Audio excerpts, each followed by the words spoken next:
Hello friends, welcome all on Krishi Bhandor. Good morning all of you friends. आज आपणी नवी आपणी जे MCQ series है 57 any आपणे शुरुआत करिए। ओके, तो फ्रेंड्स આજનો આપણો ફર્સ્ટ ક્વેશ્ચન છે કે સફરજનમાં જોવા મળતો લાલાશ પડતો રંગ એ શાના આભારી છે? તો સફરજનમાં આપણને જે રેડિશ જે કલર જોવા મળે છે, જે લાલાશ પડતો કલર જોવા મળે છે, એ સફરજનમાં હાજર એન્થોસાયનિન જે એક પ્રકારનું તત્વ છે એના લીધે આપણને રેડ કલર જે સફરજનનો છે એ જોવા મળે છે। ઓકે, ત્યારબાદ આપણે નેક્સ્ટ ક્વેશ્ચન જોઈએ।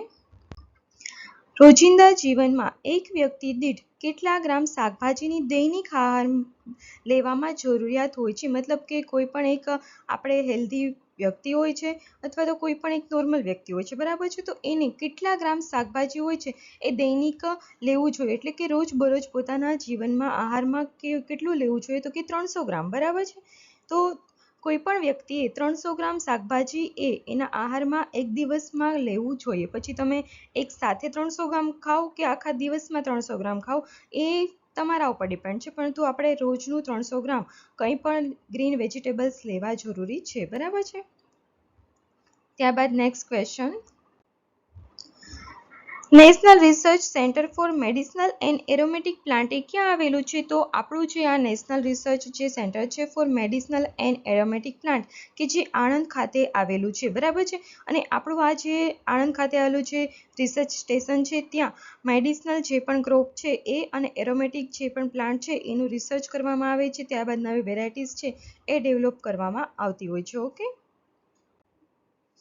ત્યારબાદ છે તલમાં આવતા ફૂલોને શું કહેવામાં આવે છે? તો તલમાં જે ફૂલો આવે છે એને આપણે રેસેમી તરીકે ઓળખીએ છીએ, એટલે કે ઇન્ફ્લોરન્સ ઓફ સેસેમી, કે એને શું કહીએ છીએ? તો કે રેસેમી। ઓકે, ત્યારબાદ છે બટેટામાં કયા તત્વોનું પ્રમાણ એ ખૂબ જ વધુ હોય છે? તો બટેટામાં સ્ટાર્ચ કે જે તત્વ છે એનું પ્રમાણ ખૂબ જ વધુ આપણને જોવા મળતું હોય છે, બરાબર છે।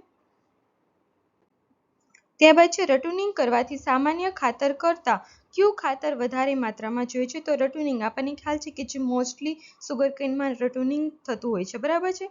તો આ જે આપણે રટુનિંગ કરતા હોય છે તો એમાં આપણે જે ખાતર એપ્લાય કરતા હોય છે એના કરતાં જો રટુનિંગ હોય, મતલબ કે રટુનિંગ શું છે? તો કે એક વખત આપણે કંઈ પણ પાક વાવી લીધો છે, ત્યારબાદ એમાંથી જ ફરી એનું હાર્વેસ્ટિંગ કરી અને જે નીચે એના પોર્શન રહી ગયેલા હોય છે એમાંથી જ ફરી નવો પાક ઉગી નીકળતો હોય તો એને આપણે સામાન્ય ભાષામાં રટુનિંગ કહેતા હોય છે, બરાબર છે।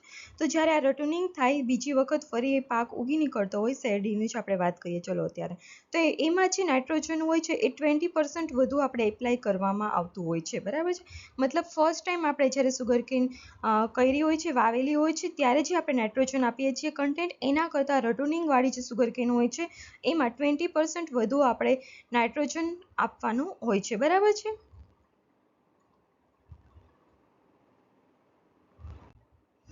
ત્યારબાદ છે શેરડીના ફૂલને શું કહેવામાં આવે છે? તો શેરડીના ફૂલને એરો કહેવામાં આવે છે। આપણે આગળ જોયું કે તલના ફૂલને શું કહેવામાં આવે છે? રેસેમી। તો અત્યારે શેરડીના ફૂલને શું કહેવામાં આવે છે? એરો, બરાબર છે। ત્યારબાદ છે પેનિસેટમ અમેરિકન્સ નું સામાન્ય નામ શું છે? તો બાજરાનું સાયન્ટિફિક નેમ છે પેનિસેટમ અમેરિકન્સ। ઓકે, અને એક્ઝામમાં આ ટાઈપના ક્વેશ્ચન ઘણી વખત પૂછાયેલા છે અને ભૂતકાળમાં પણ પૂછાઈ ગયેલા છે, તો થોડાક એવા જે પાકો હોય છે કે જે ઇમ્પોર્ટન્ટ હોય છે એના તમારે સાયન્ટિફિક નામ છે કે જે યાદ રાખવા પણ જરૂરી હોય છે, બરાબર છે। ત્યારબાદ છે ગોઈટરનો રોગ એ શેની ઉણપથી થાય છે? તો ગોઈટરનો જે રોગ છે એ આયોડિનની ઉણપથી થતો રોગ છે। ત્યારબાદ છે વિટામિન ડીની ઉણપથી કયો રોગ થાય છે? તો વિટામિન ડીની ઉણપથી રેક્ટેસ નામનો રોગ થાય છે, બરાબર છે। કે આ જે વિટામિન ડીની ઉણપથી જે રેક્ટેસ નામનો જે રોગ થાય છે એ શું છે? તો એમાં જે હાડકાં આપણા હોય છે શરીરના એને ખૂબ જ વીક કરી દે છે અને હાડકાને લગતો આ રેક્ટેસ જે છે એ રોગ જોવા મળે છે।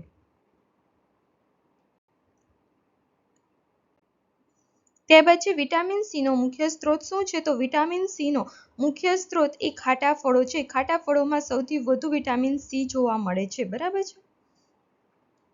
અને જો વિટામિન સી થી આપણે જે ખાટા ફળોમાંથી મળે છે તો આપણે કોઈ પણને વિટામિન સીની જો ઉણપ જણાતી હોય તો એ લોકોને ખાટા ફળનું ખૂબ જ સેવન કરવું જોઈએ। ખાટા ફળમાં આપણે મોસંબી સારું એવું વિટામિન સી પ્રોવાઈડ કરે છે, ત્યારબાદ લીંબુ છે કે જે પણ સારું એવું આપણને વિટામિન સી આપતું હોય છે, બરાબર છે।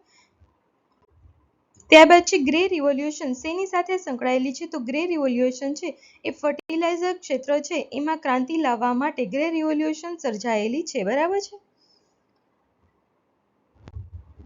ત્યારબાદ છે કઈ ભેંસનું શરીર એ ખૂબ જ ભારે પ્રમાણમાં જોવા મળે છે?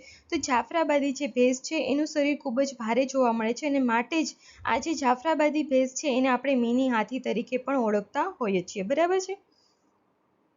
અને જાફરાબાદી જે ભેંસ છે એને આપણે કાઠિયાવાડી ભેંસ તરીકે પણ ઓળખીએ છીએ. તો એક ક્વેશ્ચનમાંથી આપણને 3 ઇન્ટરલેક જે ક્વેશ્ચન હોય છે એને આપણને અહીંથી ખ્યાલ આવી જાય છે. તો કે જાફરાબાદી ભેંસ છે એનો ફર્સ્ટ તો કે કાઠિયાવાડી ભેંસ તરીકે ઓળખાય છે, મિની હાથી તરીકે ઓળખાય છે અને જાફરાબાદી જે ભેંસ છે એનું શરીર છે એ ખૂબ જ ભારે આપણને જોવા મળતું હોય છે, બરાબર છે. ત્યારબાદ નેક્સ્ટ ક્વેશ્ચન, મુરા અને સુરતી ભેંસ દ્વારા કઈ નવી ભેંસની જાત ઉદ્ભવી છે? તો મુરા અને સુરતી ભેંસ છે કે જેનું કમ્બાઈન કરીને અથવા તો કહેવાય ને સંકર બનેનું કરીને એક નવી મહેસાણી ભેંસની જાત છે કે જે ઉદ્ભવેલી છે, બરાબર છે. ત્યારબાદ લાસ્ટ ક્વેશ્ચન કે કઈ ભેંસનું શરીર એ ખૂબ જ ભારે પ્રમાણમાં જોવા મળે છે? તો જાફરાબાદી જે ભેંસ છે એનું શરીર આપણને ખૂબ જ ભારે જોવા મળે છે, બરાબર છે. અને જાફરાબાદી જે ભેંસ છે એને આપણે કાઠિયાવાડી ભેંસ તરીકે પણ ઓળખીએ છીએ. ઓકે, તો ફ્રેન્ડ્સ આજની આપણી જે MCQ સિરીઝ છે અહીં ખતમ થાય છે. આપણે ફરી મળીશું નવા વિડીયોઝમાં. ત્યાં સુધી તમે આપણી ચેનલ છે કૃષિ ભંડોળ એને લાઇક કરો, શેર કરો અને સબસ્ક્રાઇબ કરો. ઓકે, અને હા, જે પણ નવા ફ્રેન્ડ્સ આપણી જોડે જોડાય છે તો એ લોકોને જો ટેલિગ્રામ ચેનલમાં જોડાવવું હોય તો લિંક છે એ ડિસ્ક્રિપ્શન બોક્સમાં આપેલી છે, તો તેનો યુઝ કરીને તે લોકો જોડાઈ શકે છે. ઓકે, તો ફ્રેન્ડ્સ કાલે છે જન્માષ્ટમી અને કાલે આપણે MCQ સિરીઝ લઈને આવવી કે શું? તમને શું લાગે છે એ તમે જરૂર આજે કમેન્ટ કરજો કે જેથી અમને ખ્યાલ આવે, કેમ કે અમે કાલનું કંઈ શેડ્યુલ બનાવેલું નથી. તમારા ઉપર ડિપેન્ડ છે. જો તમે એવું ઈચ્છતા હોય કે અમે કાલે હોલિડે રાખીએ તો ઠીક છે, અને જો તમને એવું હોય કે આપણે MCQ સિરીઝ કન્ટિન્યુ કરવી છે તો જરૂર આપણે કન્ટિન્યુ કરશું. ઓકે ફ્રેન્ડ્સ, તો આ જે કાલનો દિવસ છે એ તમારા પર છે, તમારે ડિસિઝન લેવાનું છે ને તમારે અમને જણાવવાનું છે. Okay, thank you.